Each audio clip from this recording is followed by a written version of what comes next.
We come across quantitative data and statistics frequently in our daily lives.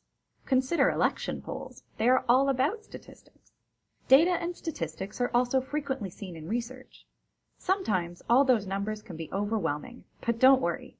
Getting to know the different types and how to determine their validity and reliability can help you to figure out what research will be the most valuable for you and what it really means.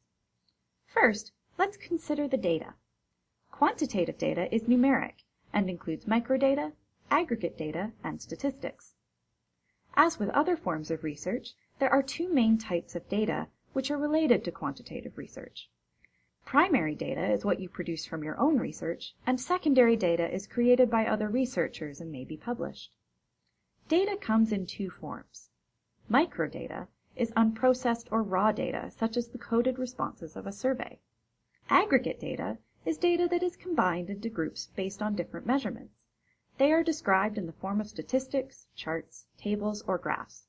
For example, the number of people who earned a doctorate in Canada in 2011 is aggregated data. Statistics are a way of representing data. They express facts in the form of numbers and are calculated after the primary data has been processed. Because people give numbers meaning, it is important to find out who counted, what they counted, and why they counted when evaluating a research problem. There are two types of statistics. Descriptive statistics describe the basic features of the data, such as percentages or averages. They include simple summaries about the sample and the measures, and form the basis of virtually every quantitative analysis of data. For example, mean, median, and mode are descriptive statistics. Inferential statistics are used to make inferences about a population based on data from a sample of that population. We can use inferential statistics to compare groups or to determine the probability that observed differences between groups have occurred by chance. Common inferential statistics used in the social sciences include t-tests and analysis of variance, or ANOVA. There are a number of tools available that can help you collect and analyze data in statistics. First, there are many data collection tools available to create surveys, such as SurveyMonkey or Fluid Surveys. Your university may also have its own survey solution. Second, for analysis, many scholars use a software package such as S2S, the statistical package for the social sciences, or Microsoft Excel. And third, there are also a number of tools available to help you visualize your data in the form of charts, tables, or graphs. Thanks to technology, there are now many more creative ways to visualize your data. When you are evaluating data and/or statistics, it is important to evaluate both the data as well as its source. When you are evaluating, consider the following. First, is the data relevant?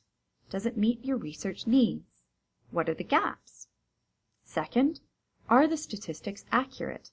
Do they describe what they were intended to measure, and are the major sources of potential error discussed? Is the margin of error acceptable for the intended purpose? Third, is the data timely? What is the gap between the data collection and its publication? Fourth, how accessible is the data, and is it easily obtainable? Fifth, how easy is it to interpret that data? Are additional tools needed to understand it? Are concepts, variables, classifications, and methodology defined? And finally, how coherent is the data? Can it be compared with other studies to create a framework over time? Are standard concepts and definitions used to ease comparisons with similar data? After you've determined the validity and reliability of the data, consider the source. Where is the data coming from? Ask yourself, who produces the data and what might their inherent biases be? What's the authority and motivation of the publisher? And is the author considered an expert in the field, and if so, in what way? And second, what does the data and analysis tell you? What types of information are missing, and what is the reason for these gaps?